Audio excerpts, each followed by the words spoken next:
Okay. Well, that only took about 15 hours.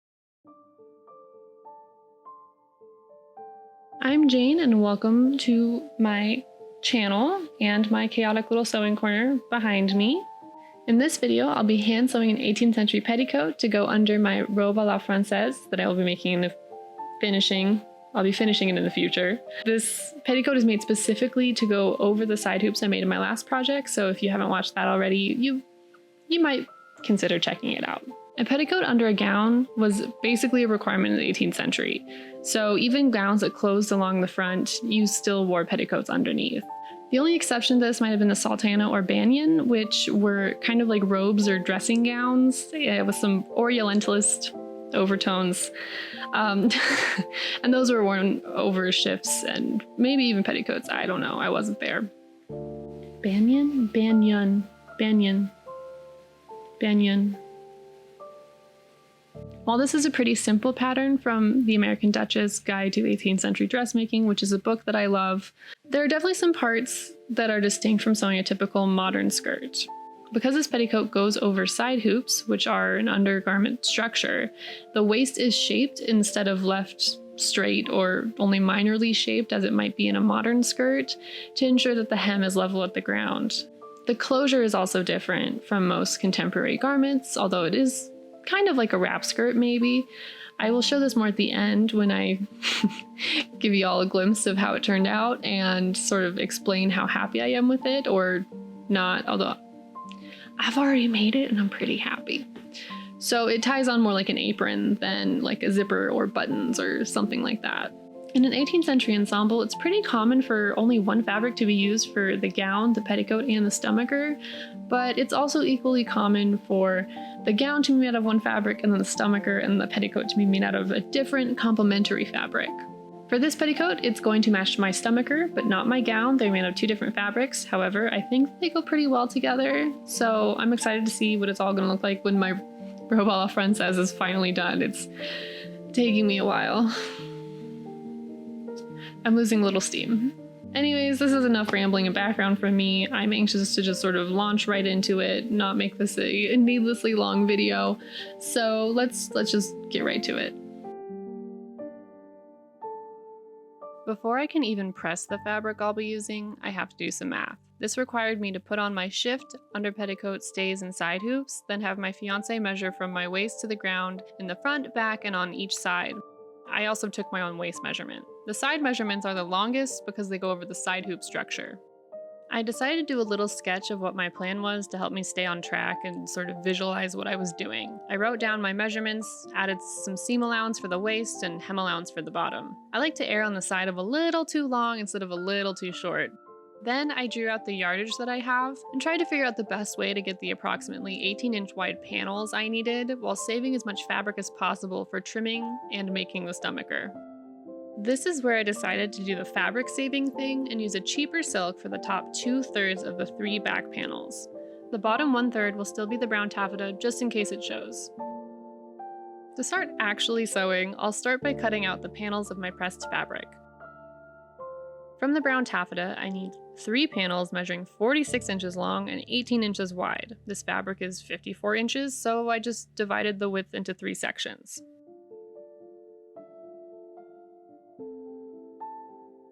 I'm using narrow panels like this because in the past, loom widths were usually 18 inches to 24 inches wide, with 20 inches being pretty common. You can sew fake seams if your fabric is wider, but I figured if I was going to be sewing the fake seams anyways, I should just cut the fabric into authentically sized panels and sew those up.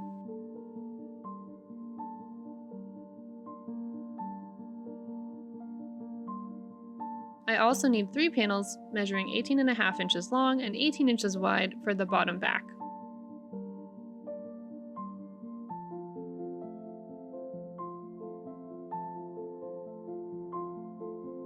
For the cheaper unseen fabric, I'm using some thrifted blue silk dupioni. I need 3 panels that are 29 inches long and 18 inches wide. This fabric is not period accurate, as this is a modern fabric that would have been considered extremely low quality at the time. However, I chose this fabric because it is far cheaper than taffeta, but it has a similar weight and should allow the petticoat to still hang correctly. I've seen this technique in the Tudor tailor books, which are focused on the Elizabethan and Tudor eras, but I concluded that if people did this in England before, that it's entirely possible that it was also used in the 18th century. I also remember reading something about this technique being used in the 18th century, but I might have imagined it because I tried really hard to find the article or blog post that it was, but I had no luck. Before I sew the panels up, I have to piece the back panels. I'm trying out a new seam technique for this project. It's called a mantua maker seam. The American Duchess describes it as a great way to quickly seam two pieces together while also enclosing the raw edge. The first step is to lay out the pieces of fabric with the right sides together, with one of the pieces folded over the other by 1/8 to 1/4 of an inch. This is pinned in place and basted together with a quick and dirty running stitch. I'm using some blue 50 weight silk tire thread for the basting here.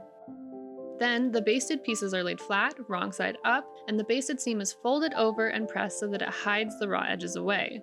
Then the seam is felled down with brown silk tire thread, same weight, and I ended up using pretty small stitches so that the seam was a bit stronger. I didn't remove the basting either because I wanted that tiny bit of extra durability. The same mantua maker seam is then done to the other two back panels. Now that the back panels are the right length, we can move on to the main construction. The three front panels are sewn together with two mantua maker seams.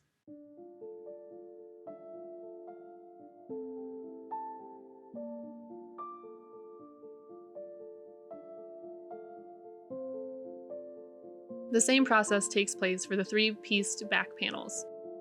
I actually really like this seam. It's very easy and quick, and I'll probably be using it all the time in the future. It reminds me a bit of a modern French seam, if you know what that is, but it's not nearly as finicky to get right.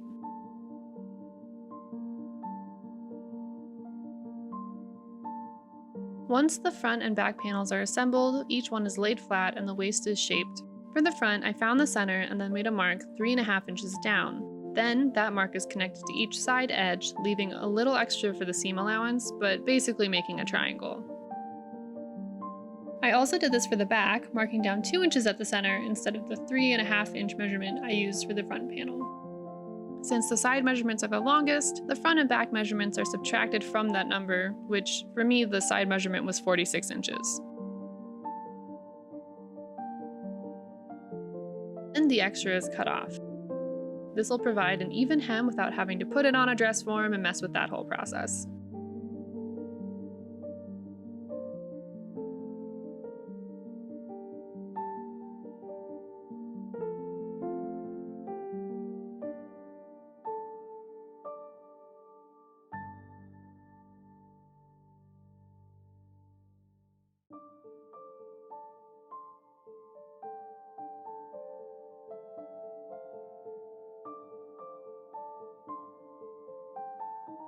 Now for the trim. Before really getting started, I took a small scrap of the brown taffeta and made 2 cuts with pinking scissors, one along the grain and one against the grain.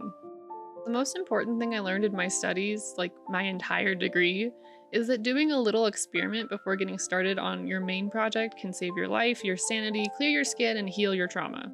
Okay, I'm exaggerating a little bit, but I've never regretted doing a little experiment with some scraps, especially if I've never done a certain technique before. Unfortunately, I found that pinking this fabric, regardless of the fabric grain, resulted in cuts fraying a little bit too much for my liking. Reflecting on it now, I probably should have just gone with pleated trim. I could probably take the trim I made off and do this instead later on, but at the time I decided to do gathered trim with a couple differences from the normal method of pinked trim. For the first 2 rows of trim, I used a running back stitch to sew a strip of taffeta to a slightly less wide strip of some lightweight brown cotton voile I had in my stash.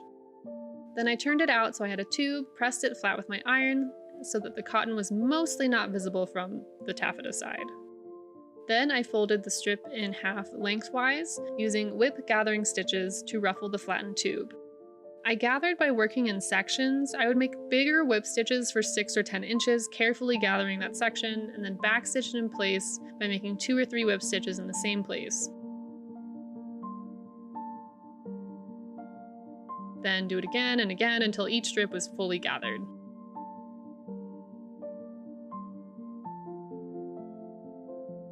The The bottom trim is gathered 1 1/4 inch from the top of the strip as well as 1 1/4 inch from the bottom. Then each strip is pressed flat to make sewing it onto the petticoat easier and to make it look nicer. To figure out where it would go, I just sort of pinned each row of trim in place by eyeballing it. I'm honestly not too worried about precision at this point, and the trim looks pretty straight and consistent, so I am perfectly happy with the results. Using a prick stitch, I attached the trim along the gathering line of each strip to the front middle of the skirt. Next up, the front panel is attached to the back panel on one side only with a mantua maker seam, stopping about 11 inches short from the top. Only one side is attached right now to make it easier to pleat, because pleating a tube is way harder than pleating a flat piece of fabric. These unsewn bits will be the pocket slits, which are hemmed on each side.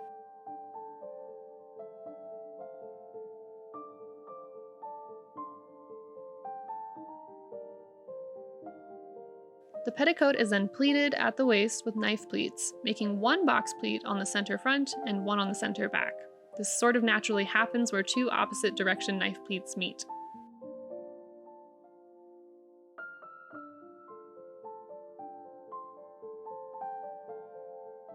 Special care must be taken to make sure that the pleats are completely vertical and straight, not following the angle of the trim waistline.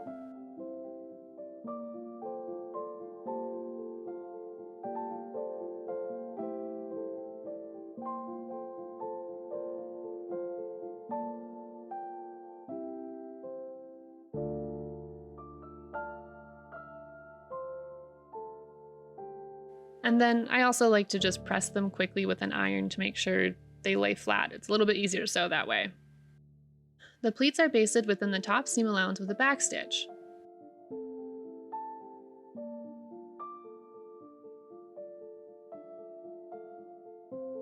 Once the petticoat is pleated, the other side seam is stitched together with a running back stitch because the edges of the panels are selvage and don't need to be enclosed.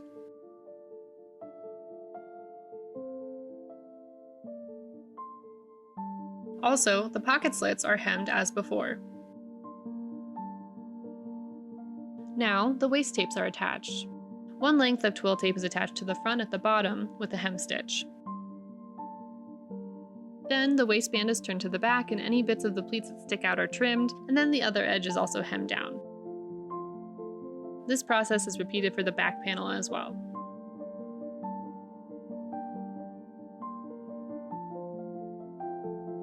Lastly, the hem is turned up, folded, pressed with an iron, and sewn down with a hem stitch.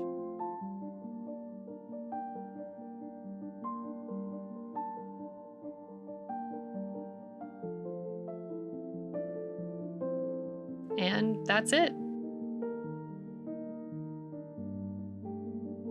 Oh god, I forgot that I have to put on all my stuff. So I'm gonna go put on all my stuff. I'm just exhausted from doing try-ons for my robe a la francaise, so don't mind me.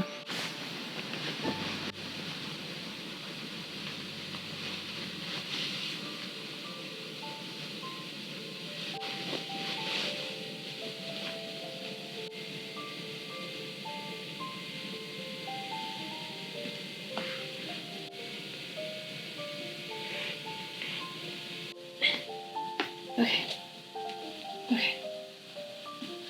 Also, my sewing corner really is just a corner. So, between me and the chair, there's not a lot of extra space. You just tie these to the side like this. And I like to kind of tuck the loose ends in a bit. And then the bottom, this looks weird, but I do this to make sure I don't tie it too tight. So I just widen my knees and then tie that. I don't know, I hope you guys can see. And just in a nice little bow. Leg tense, your hip tense, and your pockets. Yep, fashion. Okay, and after all that, that is when we get to the good stuff. So here's what I mean. Okay, bye chair. Bye bye. You go wait over there with Darla. Okay. So you put this over your head. Can't. Hi, I'm up here. Okay. So you put that over your head, and then you grab back ties. And you do the back ties first, and you tie them on the side opposite the hoops. So over here.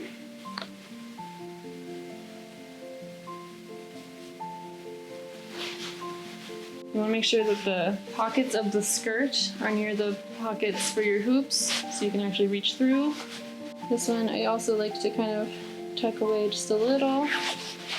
Then do the front tie, like an apron.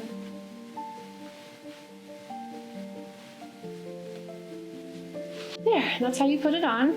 I suspect that I'm gonna have to go get a tripod to show the entire length of it, so I'm gonna go grab that. And I'll come back and we'll chat a little bit more, hang out for a minute. I know not everyone likes to watch it, but for those of you that do hang out with me, thank you.